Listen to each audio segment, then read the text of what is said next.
Today, we're talking about Hamas's devastating attacks on Israel, all the misinformation, the updates, what's about to happen, as well as how a battle to save a dying species of whales could completely upend big oil, and why California Governor Gavin Newsom is vetoing caps on insulin and shrooms decriminalization. We're talking about all that and so much more on today's brand new Philip DeFranco show. You daily dive into the news, so just make sure you're subscribed and let's jump into it. Starting with, Israel was caught completely by surprise this weekend after Hamas launched a massive attack early on Saturday morning. The assault including not only the normal stuff like firing thousands of rockets into Israel, but also a coordinated assault across the border, which was done by dismantling parts of the border fences and having hundreds fly into Israel on paragliders. And once inside, they assaulted border villages and locations with large concentrations of Israelis with grim efficiency. Where this meant going door to door in some places to shoot civilians in their homes or take them hostage. One of the worst incidents was at the Supernova Music Festival, right? That took place in the sparsely populated Negev Desert about 13 miles from the Gaza Strip. Now, investigators are still piecing together exactly what happened, but through dashcam footage from some of the cars there and videos taken by partygoers, we have a general idea. Early in the morning, just after sunrise, the ravers could hear the rockets coming from Gaza, so they started to be escorted out of the festival. But Hamas soldiers quickly arrived and just started killing, with initial reports indicating dozens were killed, then 100, and now it stands at least 260 people at the festival were killed and many others captured. And that's just the tip of the iceberg. If you add up all those killed throughout the border villages, it's believed that over 700 Israelis have been killed, many more taken prisoner, and about as many are still missing. Right, for context of how big of a disaster this is for Israel, this is the single biggest loss of Jewish civilians since the Holocaust.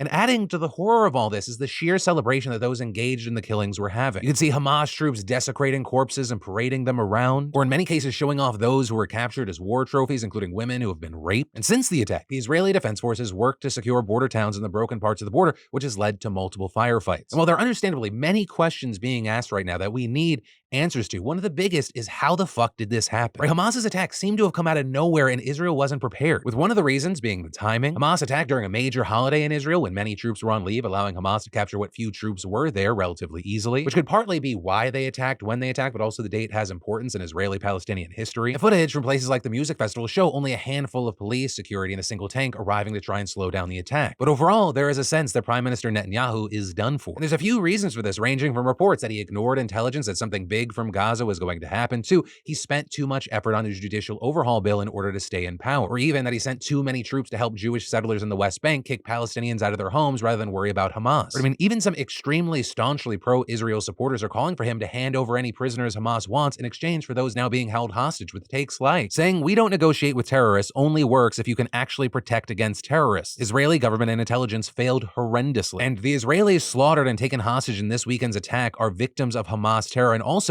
victims of Netanyahu's inexcusable failure to protect his own citizens. Once the remaining Israeli hostages are safely returned, Netanyahu needs to resign. Now, that being said, he's very unlikely to actually face any kind of reckoning until after fighting with Hamas has been finished, which will likely take a long time. And a lot can happen between now and then. And it also helps that all the major opposition forces have now formed a unity government during the crisis. So far, as of updates, Israel has called up 300,000 reservists, the largest amount ever. Netanyahu and his ministers have made it clear that Israel is at war, that Gaza will be besieged, and there will be an invasion by troops. Before that happens, though, Israel's air force has already started bombing the city. And this while Hamas has continued to send rockets into Israel through the past 2 days. And surrounding all this, there was a lot of misinformation. There's been footage circulating of Israeli attacks on Gaza, but then you have things ending up just being actual fireworks celebrations from another country completely, or of children in cages that Hamas allegedly captured. That's actually old footage not even taken in Palestine or Israel. Or Elon Musk recommending people to follow channels that are notorious for spreading any video they can get their hands on without checking them at all. In the case of YouTuber Moist Critical, there was a fake screenshot being shared all over of a video titled "Massive Israel Drama," which is definitely something he didn't make. Also, as you can imagine, this conflict has caused a lot of reactions. The US has largely said that it's giving unwavering support to Israel and sending a carrier strike group to the region. Meanwhile, many European countries have condemned Hamas's attack, with the EU even announcing that it was ending a massive $700 million Palestinian aid package because of the violence. But then, on the other side, some lawmakers such as Ilhan Omar have expressed their support for Palestinians while also dancing around the atrocities committed by Hamas, which actually, on that note, it brings us to kind of the next thing. Talking about this issue at all in any way opens people up for criticism because everyone ends up digging their heels in. Right, take Kylie Jenner and Jamie Lee Curtis, for example. Both made general posts in support of Israel only to then take them down after severe backlash. But some of it coming from personalities like Mia Khalifa, who said, quote, "If true journalism exists, the next person to talk to Kylie Jenner will ask for her opinion on geopolitical tensions in the Middle East and not break eye contact until she can string one coherent sentence together, since she wants to take a stance to her 400 million followers so badly." However, Khalifa herself has also gotten a lot of support and a lot of backlash for taking an extremely controversial stance that many others have, with writing things like wanting the freedom fighters in Palestine to flip their phones and film horizontal. And in the face of backlash, she doubled down and said, "I just want to make sure there's 4K footage of my people breaking down the walls of the open-air prison they've been forced out of their homes and into, so we have good options for the history books that write about how they freed themselves from apartheid. I stand with all people fighting oppression." Right? And she was hardly alone in that, right? Throughout the world, you could find Palestinian groups celebrating Hamas's attack. As well as online, many ignored all the footage coming out to say things like, "The assumption that Palestinian fighters committed rape is based on racism, pure and simple. There isn't a single verified report or claim of that happening." Now, for obvious reasons, I am not going to show you the footage here, but I can assure you that without a doubt, rape has happened. Meanwhile, you have others arguing this is a natural consequence of Israel's actions and of colonization. There are even people justifying the killings of innocents, such as the 22-year-old German woman at the music festival whose mangled body was later paraded around by Hamas with takes like, "If she didn't want to experience the incredible violence of decolonization, she probably shouldn't have participated in colonization, I guess." And as you might imagine, many were outraged with those takes and responding with stuff like, "Murdering tourists at a fucking concert is not an act of decolonization, you fucking psychopath." Also, at the same time, many of those who are pro-Israel are calling for the complete destruction of Gaza. Netanyahu himself told Palestinians to leave Gaza City as they are seemingly planning massive airstrikes all across the city, while also at the same time announcing that they were cutting off all food, water, and electricity to the tiny territory. But also, here's the thing with that. They don't really have anywhere to go. In fact, it's one of the reasons Hamas is even able to stay in power. Many Gazans feel like if they're going to be living in generally shit conditions, they'll at least go out fighting. But it creates a cycle where Israel wants to cut supplies, so Hamas gets weaker, but then it bolsters Hamas's popularity with Gazans as they suffer. And as explained by Dr. Mustafa Barghouti, who works with the Palestinian group in the West Bank,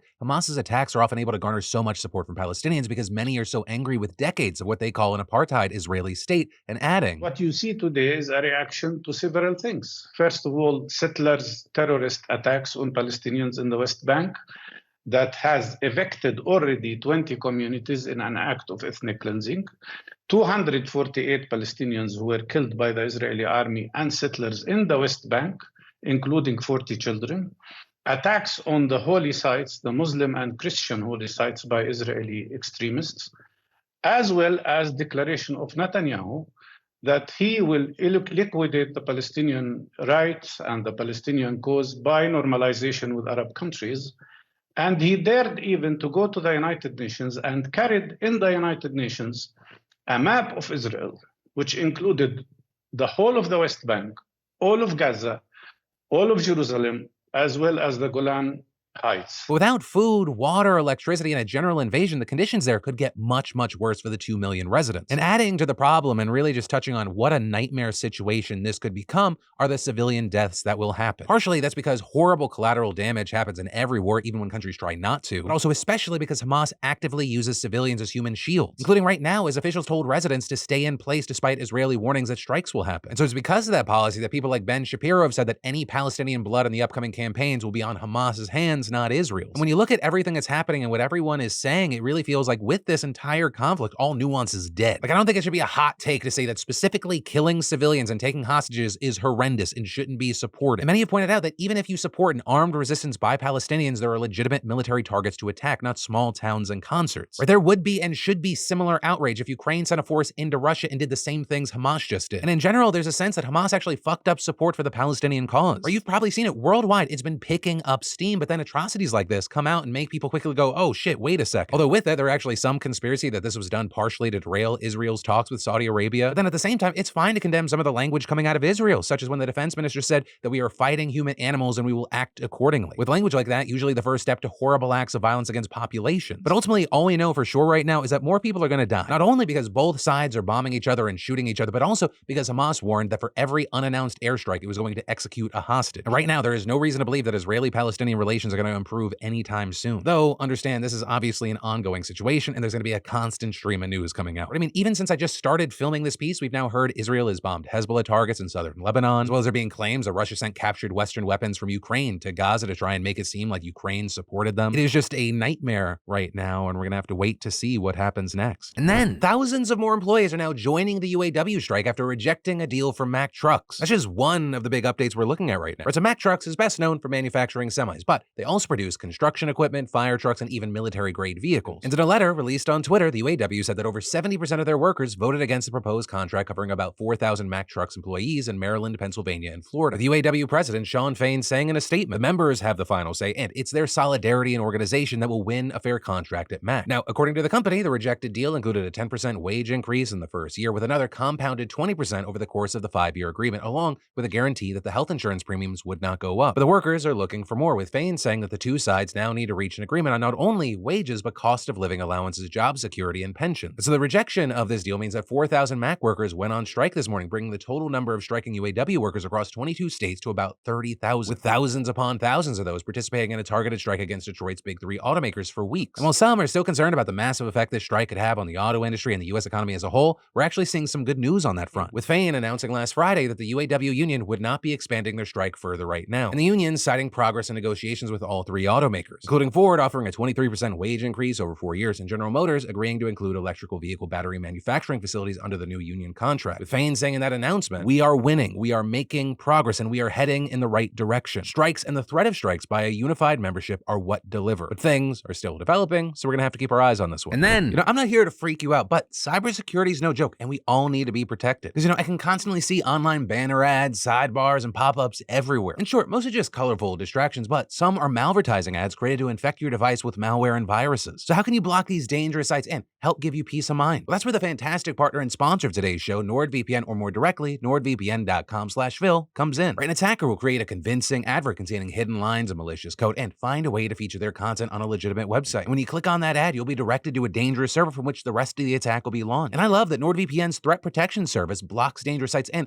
limits advertising, giving us a cleaner, safer browsing experience. So slow down and exercise some caution. A healthy dose of skepticism will go a long way to keeping you secure. So take control of your internet experience today and go to nordvpn.com/Phil to get a huge discount on a 2-year plan plus an additional 4 months free. And the deal at nordvpn.com/Phil is only around for a short time, and it's risk-free with Nord's 30-day money-back guarantee. And then this endangered species of whale in the Gulf of Mexico is now just big oil's latest problem. So for decades, the whales living in the Gulf of Mexico were thought to have been a part of the widespread species of Bride's whales. But then a genetic analysis back in 2014 revealed that the whales in the Gulf were so different from the Brides that they might be their own species altogether. Though in order to officially declare a new species, scientists needed a body, and so they waited 5 long years for one. Which brings us to 2019, when the 38-foot-long body of one of these whales washed up on the shore of the Florida Everglades. And that's when Michael McGowan, research zoologist and curator of marine animals at the Smithsonian's National Museum of Natural History, knew that this was it. And then, after the body was buried in sand and then manure to allow the flesh to decompose, this massive skeleton was sent to the Smithsonian. And after examination, scientists with the National Marine Fisheries Service published a study in 2021 declaring that this was a brand new species and naming them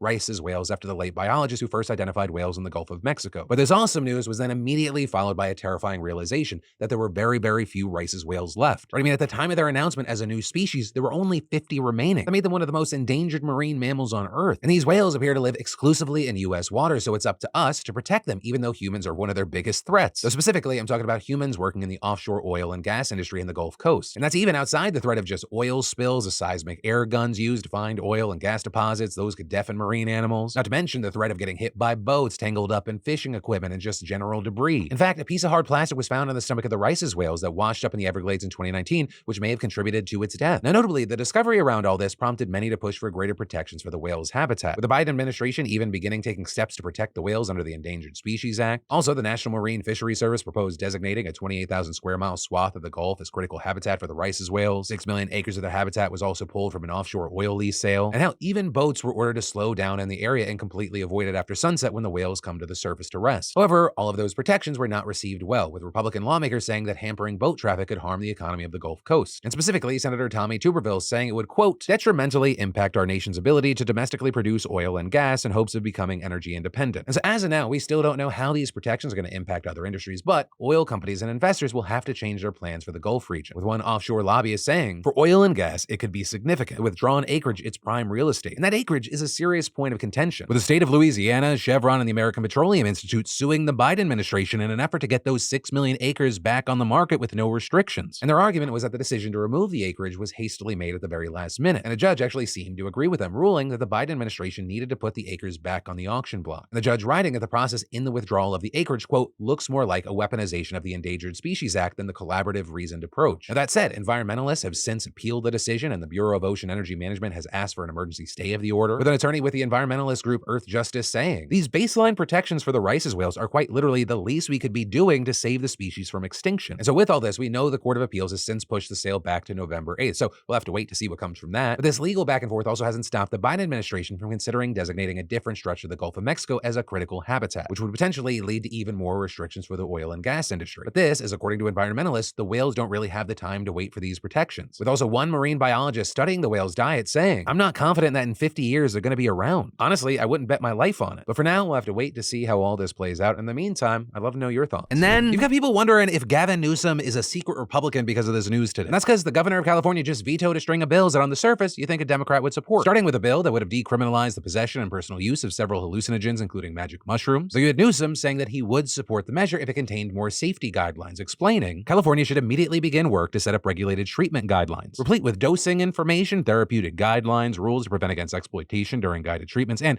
medical clearance of no underlying psychoses. Though critics noted that the law wouldn't have taken effect until 2025 and would have had the state's Health and Human Services make recommendations to lawmakers on the therapeutic use of psychedelics. Next, you had Newsom veto a bill that would have capped the price of insulin at just $35, with a proposed law prohibiting insurance companies from charging more than that in out-of-pocket costs for a 30-day supply of medicine, including deductibles and co-pays. But California actually has a $50 million contract with a pharmaceutical company to begin producing the state's own brand of insulin. And 10 milliliters of that stuff is going to sell for $30. And so Newsom explained, we are getting at the underlying cost, which is the true sustainable solution to high-cost pharmaceuticals. With co-pay caps, however, the long-term costs are still passed down to consumers through higher premiums from health plans. And then you had Newsom veto a bill that would have made free condoms available to all public high school students, with the governor's argument here being that it's just too expensive. Or the state already has a $30 billion budget deficit, so he didn't think that this program was worth adding to that. Their legislative staff estimated it would only cost in the low millions of dollars each year, and that would supply contraception to nearly 2 million students. And then finally, you had Newsom veto a bill that would have outlawed caste discrimination, which notably would have actually made California the first state to do so, though you do have cities like Seattle and Fresno that have added caste, are defined as a division of people based on birth or descent to their anti-discrimination laws. Or because several religious groups, especially members of the Indian diaspora,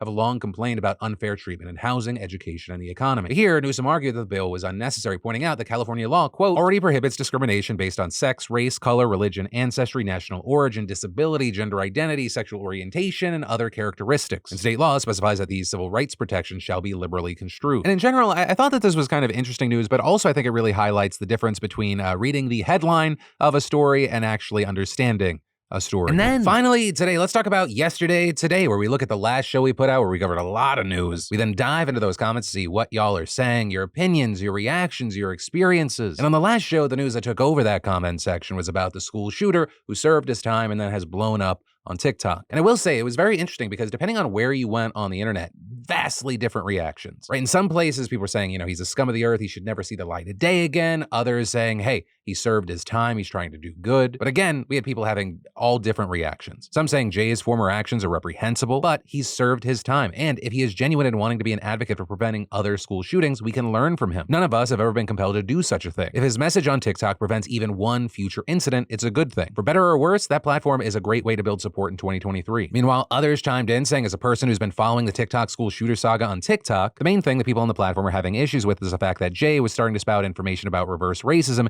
and using the sword attack that he was a victim of as a reason to show off his racist side. And saying then, when people were looking into his mess further, they found articles from the shooting he perpetrated where he is quoted saying that he wanted to kill as many people as he could, but was stopped. TikTok's problem with the guy is that he's trying to come off as sympathetic and a victim when he's never addressed those comments. And there was a lot of back and forth there, some saying, yeah, that's the issue. Others saying, again, he didn't do that, saying at the time of his arrest, he changed his story once, and arguing this happened during a time when he was a kid in shock being interrogated by professional manipulators seeking to secure a confession. Though there you had people arguing around using the term kid, saying, yeah, he was young when this happened, but also a teacher got shot. And while it's impossible to encapsulate every opinion y'all had on this, I'll include one more comment, with one of y'all saying, my thoughts are complex. On one hand, we have DUI and DWI offenders who have killed people by getting behind the wheel while intoxicated, among other offenses, speaking in public schools and other forums about their mistakes and using it as an example to kids to not do that, and saying in this day and age, a message along those lines can be spread to a wider audience on social media like TikTok. While I don't think that Jay should be allowed to, quote, profit from his story by gaining fame, I do think that he should be allowed to showcase what his actions took from others and himself while advocating for changes that may prevent another child from repeating his crime. We forget sometimes that children lack impulse control, some until their early 20s, and while our legal system can classify someone as an adult earlier, there's still a lot of growth happening to make that person who they'll be as an adult. He served his time, and we have laws that protect free speech for a reason. If we start telling criminals they can't share their stories, then we don't allow others to learn from their mistakes. Does that mean every sentence that comes out of his mouth is going to be something I agree with? No. He's a human with thoughts and opinions that are his own. I particularly do not agree with the reverse racism stuff you mentioned, but I'm sure there are lots of people who speak in schools about their mistakes and crimes that don't share the same opinions as me and are not barred from speaking. But that is where today's dive into the news is going to end. As always, thank you for watching, being a part of these dives into the news. Of course, with today's stories, I'd love to know what you think in those comments down below. Also, for more news you need to know, I got you covered right here. You can click or tap, or I got links in the description. But as always, my name's Philip DeFranco. You've just been filled in. I love yo faces, and I'll see you right back here for more news tomorrow.